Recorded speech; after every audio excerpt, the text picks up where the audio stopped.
রমজান এমন এক বরকতের মাস যে রমজানে সমস্ত শয়তানের দরজা বন্ধ, শিকল লাগানো, জাহান্নামের দরজা বন্ধ, জান্নাতের সব দরজাগুলো খোলা। এমন এক বরকতের মাস, রোজাদার যদি রোজা অবস্থায় ঘুমাইয়া থাকবা কিন্তু আমল নামায় সওয়াব লেখা বন্ধ হবে না। রহমতের নবী এজন্য দোয়া করেছেন, হে মালিক রজবে বরকত দান করেন, শাবানে বরকত দান করেন, হায়াতটা যদি কম থাকে বাড়াইয়া রমজান পর্যন্ত পৌঁছাইয়া দেন। সমস্ত কবরের আযাব বন্ধ থাকে। ওই মরণ যদি রমজানই হয়, রমজানেই মরতে চাই, এর আগে না। কারণ এমন এক দামি বরকতের মাস, একটা নফল আমল করবেন, একটা ফরজের মূল্য হবে। একটা ফরজ আমল করবেন, 70টা ফরজের সমান সওয়াব হবে। দুনিয়াতে আল্লাহ পাঠাইছেন মানুষকে আমল করার জন্য, আর কোনো কাম নাই। আর কেমন আল্লাহর দুশ্মন বলে আমল লাগে না। আল্লাহ মানুষ পাঠাবার একটাই মাত্র কারণ, আমলের পরীক্ষা দাও। আল্লাযী খালাকাল মাউতা ওয়াল হায়াতা লিয়াবলুয়াকুম আইয়ুকুম আহসানু আমালা। আমি পরীক্ষা করে দেখব কারা উত্তম আমল করে। অন্য আয়াতে আল্লাহ বলেন, মা খালাকতুল জিন্না ওয়াল ইনসা ইল্লা লিয়াবুদুন।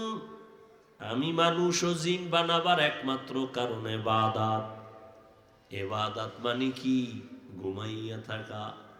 হ্যাঁ, ইবাদতই তো আমল। নামাজ পড়ো ইবাদত, রোজা রাখো ইবাদত, জিকির করো ইবাদত, তেলাওয়াত করো ইবাদত। আমলের মানে হলো কাজ। আমল মানে কি? ব্যবসা করে, এটা কাজ না? কথা বলেন না কেন? দুনিয়ার সব কাজ ইবাদত। এই কাজের আরবি আমল। ঘুরে ফিরা আল্লাহ আমলের জন্যই মানুষ পাঠাইছেন। অথচ বুঝে আসে না কেন আমলের বিরুদ্ধে বয়ান চলে। আবার যাও করে তাও বলে নফল টফল লাগবে না, ফরজ আমল চালাও। আপনাদের জ্ঞান থেকে জানা থাকলে বলবেন, নফল ইবাদত নবীজি করছেননি? সত্যটা বলেন, তাল মিলেন না। ইশরাক, আউয়াবিন, চাষ, তাহাজ্জুদ নবীজি পড়ছেন? সাহাবায়ে কেরাম পড়ছেন? আইম্মায়ে কেরাম পড়ছেন? আপনি হে কোথায় মহাপণ্ডিত হয়ে গেছেন, বড় বুজুর্গ হয়ে গেছেন। আপনার অন্তর এত খারাপ কেন? কে শিখাইছে আপনাকে আমল লাগে না? কে শিখাইছে আপনাকে নফল লাগে না? ইয়া আইয়ুহাল মুযাম্মিল কুমিল লাইলা ইল্লা কালিলা নিসফাহু আও ইনকুস মিনহু কালিলা আও জিদ আলাইহি ওয়ারাত্তিলিল কুরআনা তারতিলা। কে বলেছে আমল লাগে না? ফাতাহাজ্জাদ বিহি নাফিলাতাল লাকা আসা আইয়াবাসাক, আসা আইয়াবাসাকা রাব্বুকা মাকামাম মাহমুদা। একটা নফলের দাম রমজানে ফরজের যদি সমান হয়, কেন নফল ছাড়বেন? পরের রমজান পাবেন বলে গ্যারান্টি আসেনি। অতএব টাঙ্গাইলের মুসলমানদের বলে যাই, মানবা কি মানবা না সেটা তোমার ব্যাপার। দিলের দরদ নিয়ে বলে যাই, যারা 8 রাকাত করে তারাবিরে গিরা লাগায় দিছে এবং জিদ করছে 8 রাকাতের বেশি পড়বে না। আরে আল্লাহর মোহাব্বত পাওয়ার জন্য 2টা আমল আছে। আল্লাহর মোহাব্বত বান্দা পাইতে চাই তো আমরা সবাই।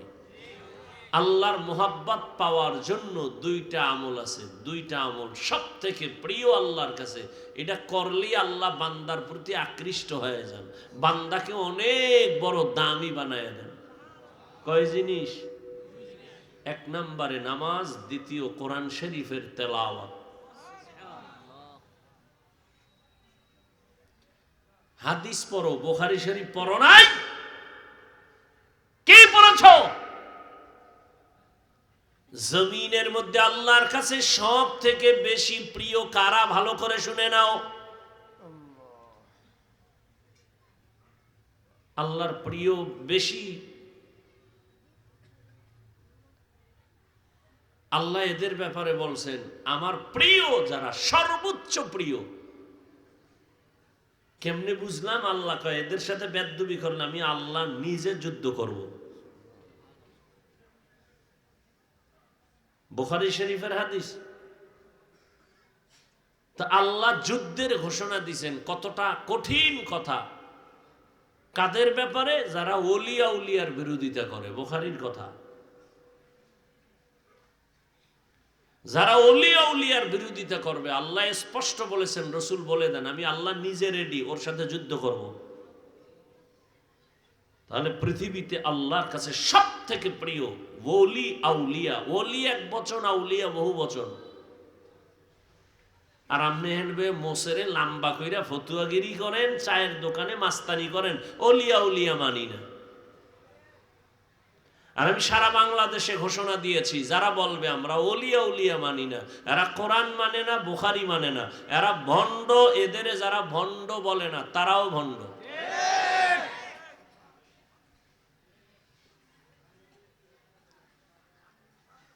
আল্লাহর সব থেকে প্রিয় ওলি আউলিয়া। এখন ওলি কারা? আল্লাহ হাদিসের মধ্যে, হাদিসে কুদসি নবী কি বুঝাইছেন ওলি কারা? হাদিস খুলেন, মান আদালি ওয়ালিয়ান ফাকাদ আযানতুহু বিল হারব। পারলে গুগলে সার্চ দেন, ডিটেলস চলে আসবে বুখারীর হাদিসটা। আল্লাহ নিজে বলেন নবী ওলি কারা আপনি জানেননি? আল্লাহ বুঝাইতেছে ওলি কারা।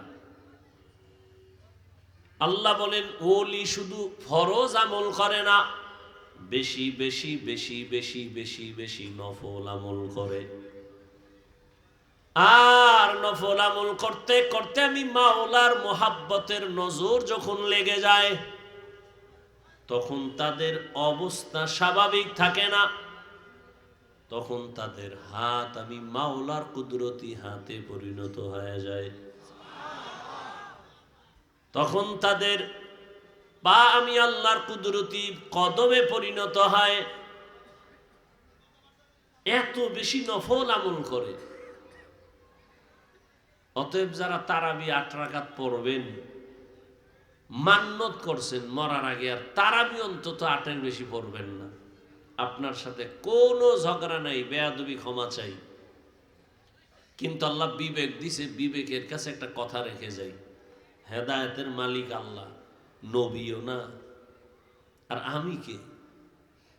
যদি কেউ মনেই করেন যে হ্যাঁ আমি 8-এর বেশি তারাবি পড়বই না, আপনার কথাটা আমি আধা মিনিটের জন্য সাপোর্ট করে গেলাম, তবে অনুরোধ রেখে গেলাম বিনয়ের সাথে, আপনার কল্যাণে আমার কোনো কল্যাণ নেই। বাকি 12 রাকাত আপনি নফল হিসাবে পড়িয়েন। রমজান আর পাবেন কিনা জানা নাই, সারিয়েন নাই, সুযোগ আর হবে কিনা জানা নাই। সুযোগ আল্লাহ দিছেন, সারিয়েন না। মেনে নিলাম আপনি 8 রাকাত পড়েন, যান, আপনার সাথে আর তর্কের দরকার নেই। বাকি 12 রাকাত আপনি নফল হিসাবে পড়ে নেন, সমস্যা কি? কেন তর্কে জড়ান?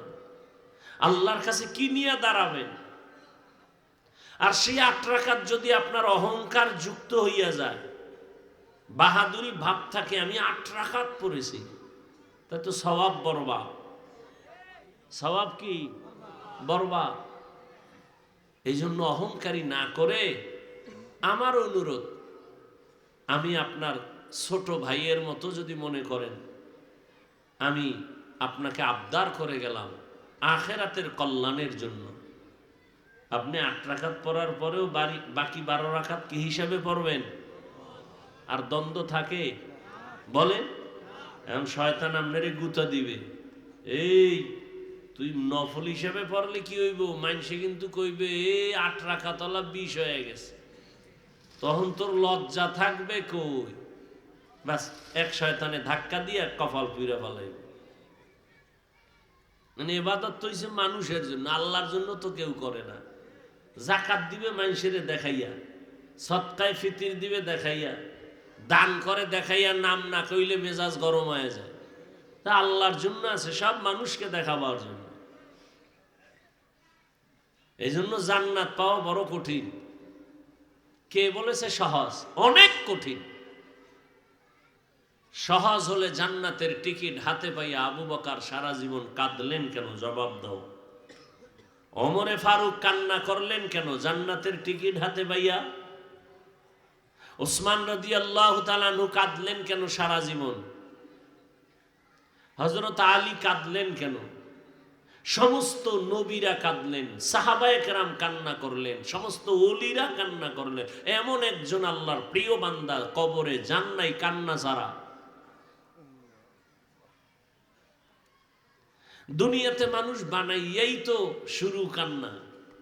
দুনিয়াতে আসার পরের পুঁজি তো আমগো কান্না। না মা কইতে পারি, না বাপ কইতে পারি। ক্ষুধা লাগছে কান্না, বাথরুমে যাব কান্না। কান্না করতেছি, মা খালি বুঝে নিতেছে এখন কান্না দিয়ে কি চাই। বাবায় বুঝে না, শুধু মা বুঝে যে ও এখন কাঁদে কেন, বাথরুমের সমস্যা। মা শুধু বুঝে বাচ্চা কাঁদে কেন, পেটে ক্ষুধা। মা বুঝে বাচ্চা কাঁদে কেন, ঘুমে ধরছে। মাই শুধু বুঝে বাচ্চা কাঁদে কেন, প্রস্রাব করে দিয়েছে। কান্না ছাড়া কোনো বুঝিয়া ছিল? সেই কান্না ধরে রাখো। তোমার কান্না দিয়া মায়ের থেকে যদি সব আশা পূরণ করো, সে কান্না খোদারে দাও, সব আশা পূরণ হয়ে যাবে।